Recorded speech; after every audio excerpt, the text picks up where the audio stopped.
सुधा समाधान।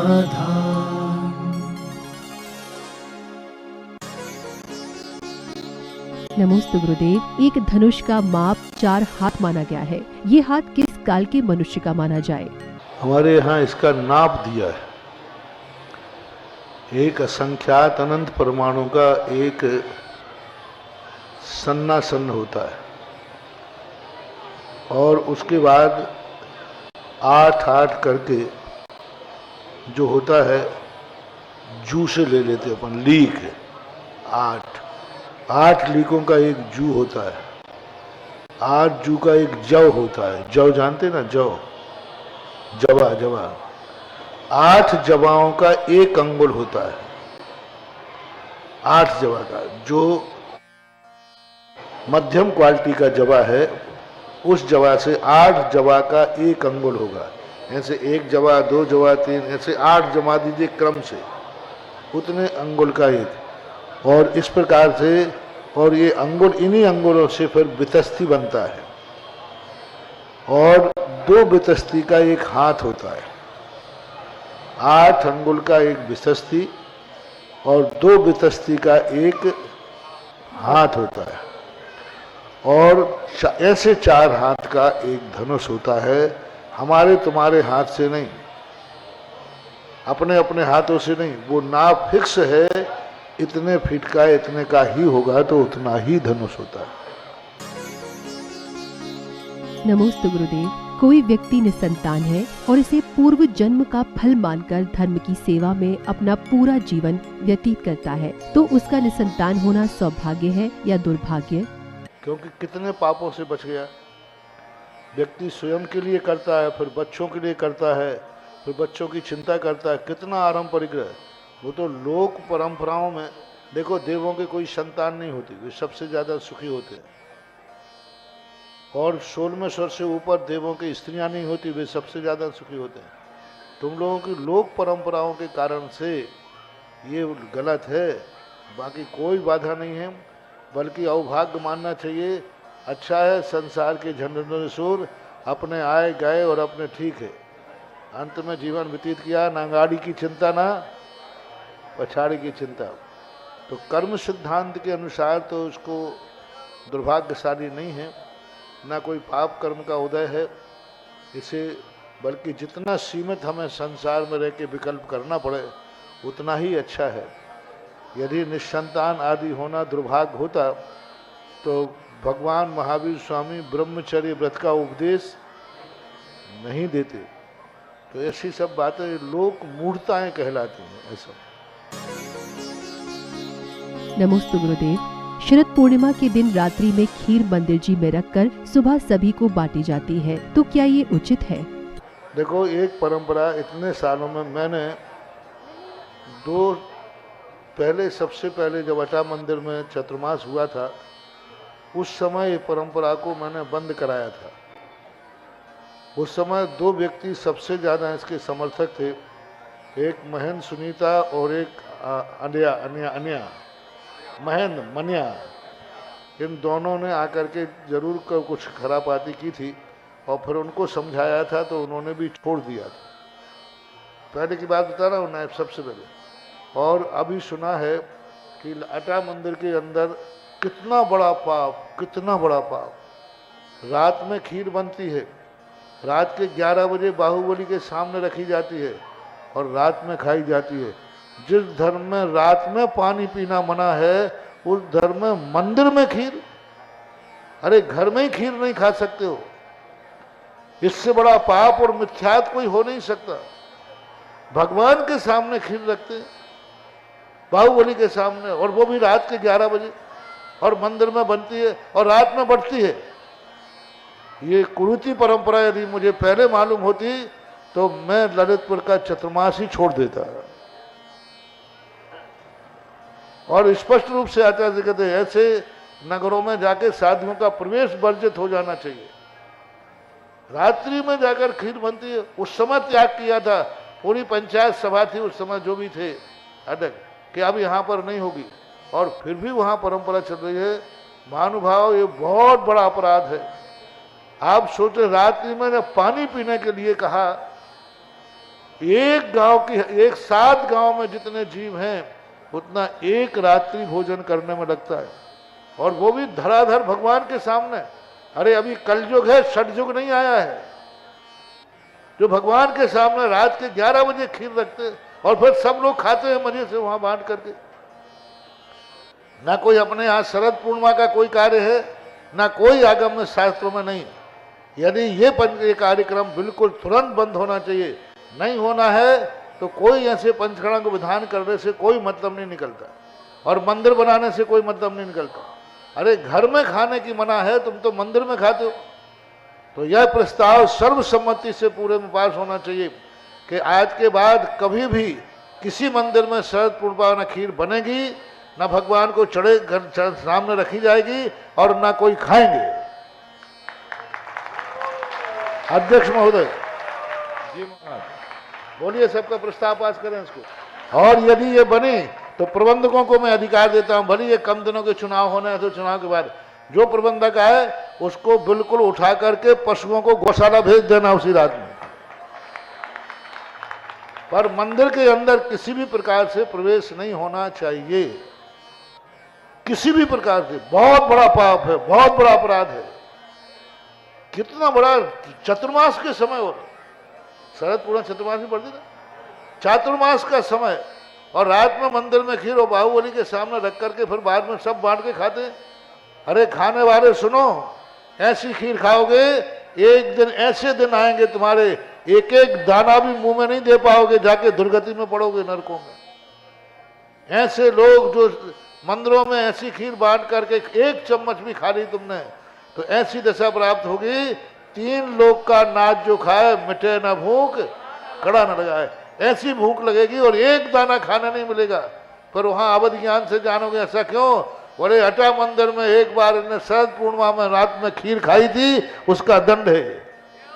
जिन जिन्होंने अभी तक खाई हो वे प्रायश्चित ले ले में, अभी तक जिन्होंने शरद पूर्णिमा खाई हो प्रायश्चित देवे, और जिन्होंने अनुमोदना की हो वो प्रायश्चित देवे। आज के बाद ये परंपरा बंद होना चाहिए, किसी भी हालत में नहीं, किसी भी परिस्थिति में नहीं। और ये साधारण सभा का प्रस्ताव पास होना चाहिए। और साधारण सभा बुलाना है तो बड़ी साधारण सभा बुला लो, और बड़ी साधारण सभा बुलाना है। नहीं, बहुत बड़ी है साधारण सभा, कम थोड़ी है। आटा मंदिर के प्रबंधक हैं, दोनों प्रबंधकों के लिए आदेशित किया जाता है कि किसी भी प्रकार की खीर वहां पर न बनना चाहिए, न भगवान पे चढ़ना चाहिए। शरद पूर्णिमा की रात्रि में कोई भी खान पान वहां नहीं होना चाहिए। और आगे जो प्रबंधक आए उनके लिए भी ये प्रस्ताव, और ये प्रस्ताव साधारण सभा के रजिस्टर में ले लेना। नमोस्तु गुरुदेव। जब महिलाएं शुद्ध वस्त्र पहनकर साधु परमेष्ठी को आहार दे सकती हैं, तो गर्भगृह में जाकर परिक्रमा क्यों नहीं लगा सकती? देखो, मर्यादाएं हैं, आहार की प्रक्रिया अलग है, भगवान की प्रक्रिया अलग है। महाराज को आप गृह पुरुष वर्ग लोग अशुद्ध कमरों में भी छू लेते हैं कि नहीं पैर, तो भगवान को भी छू लें। आहार की प्रक्रिया अलग है, कहीं का ऊंट कहीं का रोरा, मानवती ने कुनवा जोड़ा। आप देखिए भगवान को क्यों नहीं छू सकते? आप पैंट शर्ट में मुझे छू लेते हैं कि नहीं, तो फिर भगवान भी कुछ छू लेना चाहिए। आहार की प्रक्रिया भिन्न है, गर्भालय की एक मर्यादा होती है, क्योंकि कोई भी थोड़ी भी विपरीत स्थिति बन गई तो आप लोगों का कबाड़ा है। मंदिर का तो होगा, तुम्हारे द्वारा कितनी बड़ी होगी स्थिति बिगड़ गई। महाराज को आहार देना अलग चीज है, और जिनेन्द्र देव का मंदिर अलग चीज है, उनके प्रति अलग परंपराएं हैं। तुम्हारे इसके लिए आहार की प्रक्रियाओं में अलग परंपरा है, दोनों में बहुत अंतर है। वो 18 दोषों से रहित देवादिदेव जिनेन्द्र देव हैं, बहुत सारे। और विकृतियां कितनी हैं, आप खुद अपनी पर्याय के संबंध में सोचो ना। अब मैं ज्यादा कहूंगा तो मामला गड़बड़ हो जाएगा। कितने दिन में सिर धोती हो महिलाएं? है तो जब तक प्रतिदिन सिर से नहीं धोती उनको गर्भालय में जाने का क्या अधिकार है? तो ऐसे एक उदाहरण दिया अभी, बाकी और हम बोल नहीं रहे, चलो जो है सो है रहने दो। एक बार एक व्यक्ति ने कहा, बोले महाराज जी देखो चौके वगैरह में आपके ऊपर महिलाएं आपके पैरों पे जल ढाल देती हैं, तो फिर भगवान का अभिषेक करने में क्या बाधा है? अरे मैंने कि मामला इन्हें पकड़ लिया है, तो अब मेरी भी खोपड़ी चल जाती है। मैंने कहा एक बहू अपने ससुर के पैरों पर जल ढाल सकती है कि नहीं? जैसे चौके मौके पे जाते ना, पैर धुला सकती है।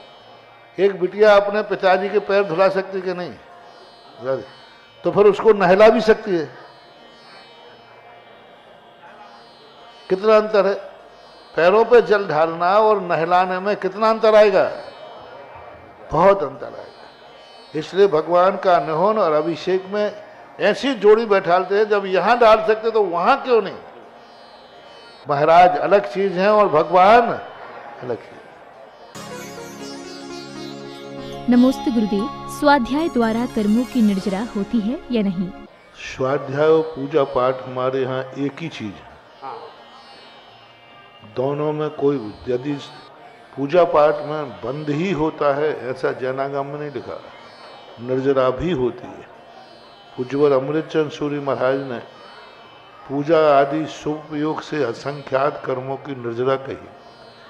पूज्यवर वीरसेन स्वामी महाराज ने, पूज्यवर कुंदकुंद स्वामी महाराज ने 10वें गुण स्थान तक धर्म ध्यान माना है। और धर्म ध्यान का दूसरा नाम पूज्यवर जयसेन स्वामी ने शुभोपयोग कहा है। और शुभोपयोग में ये सब पूजा पाठ आती है। यानी धर्म ध्यान रूपी पूजा पाठ शुभोग से इनसे कर्मों की निर्जरा भी होती है। बल्कि यहाँ तक सठखंडागम में कहा है, जिनेन्द्र भगवान की पूजा भक्ति से निधत्त निकाचित कर्मों का क्षय होता है।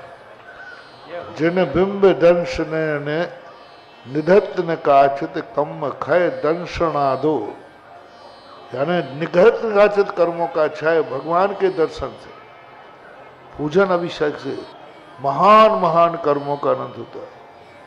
पूज्यवर समंत्रभद्र महाराज ने शंभु स्तोत्र में कहा, हे भगवान आपकी पूजा करने से सावध्य लेशौ बहु पुण्य रासौ दोषाय नालम कणिका विशस्य। हे भगवान आपकी पूजा भक्ति करने में थोड़ा बहुत आरंभ परिग्रह होता है, लेकिन बंद कितना दोष होता है। जैसे समुद्र में किसी ने एक जहर की बूंद डाल दी, किसमें? समुद्र में, तो क्या वो पानी जहरीला हो जाएगा? क्योंकि पानी कितना है और जहर कितना है। इसी प्रकार पूजा पाठ आदि में बंद तो होता है एक बूंद के समान और निर्जरा होती है समुद्र के समान। पाप कर्मों की निर्जरा होती है। इसलिए पूजा पाठ आदि ये सब निर्जरा के कारण है, सब क्षय के कारण है। पाप कर्मों का क्षय होता है।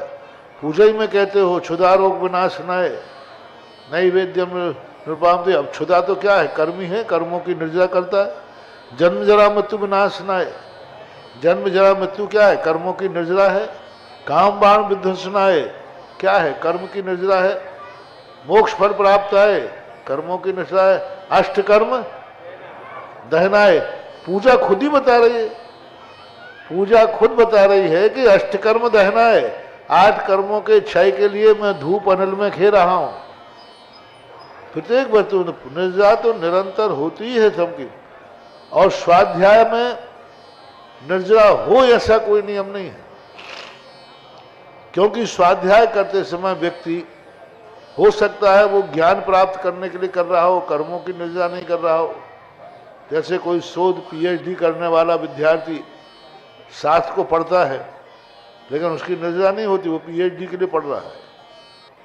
लेकिन फिर भी स्वाध्याय में भी कर्मों की निर्जरा है और पूजा पाठ में भी कर्मों की निर्जरा होती है। जितने आवश्यक हैं वे सब निर्जरा के कारण हैं। नमोस्तु गुरुदेव, बाल मरण और बार बार मरण प्राय देखने में एक जैसे लगते हैं, लेकिन इन दोनों में क्या अंतर है, बताने की कृपा करें। परिणामों के ऊपर मरण है। मरण तो सबके एक ही से ही होते हैं। 10 प्राणों का समाप्त हो जाना ही मरण है। लेकिन किस भावों के साथ उसने मरण किया। बाल बाल मरण करने वाला मिथ्या दृष्टि है, तत्व के स्वरूप से विपरीत है, अपने भविष्य के संबंध में विपरीत है। कारण विपर्यास, कार्य विपर्यास, भेद विपर्यास, भेदाभेद विपर्यास, ये 4 विपर्यास बाल मरण वाले के बैठे हुए हैं। उसे मालूम ही नहीं है कि मोक्ष का मार्ग क्या है, उसे मालूम ही नहीं है कि सच्चा देव क्या है, सच्चा गुरु क्या है, सच्ची जिनवाणी क्या है, तत्व स्वरूप उसे मालूम ही नहीं है। वो तो ये जानता है कि बस जीवन जीना है, पंच इंद्रियों के जो विषय हैं उनको उपलब्ध हो जाए, यही उसके जीवन का लक्ष्य होता है। वो मानता है कि जीवन के हैं 3 निशान, रोटी कपड़ा, और इससे ज़्यादा उसका सोच नहीं रहता। संसार का वैभव हमें उपलब्ध हो, चाहे वो भगवान की कृपा से हो, चाहे स्वयं के पुरुषार्थ से हो, लेकिन जो सम्यक दृष्टि होता है वो भले मोक्ष मार्ग पर नहीं जाता, लेकिन मोक्ष मार्ग को जानता है। वो स्वयं निर्मल नहीं है, लेकिन उसका भगवान निर्मल है वो जानता है, गुरु निर्मल है वो जानता है। एक दिन मैंने कहा था ना कि अविरत सम्यक दृष्टि कहता है मैं पापी हूँ, मैं असंयमी हूँ, मैं कसाई हूँ, मैं सब दुर्गुणों से भरा हूँ, लेकिन मेरा एक पुण्य है कि मेरा भगवान निर्दोष है। मैं कैसा भी हूँ, मेरा गुरु सच्चा है। मैं कैसा भी हूँ, मेरा शास्त्र सच्चा है।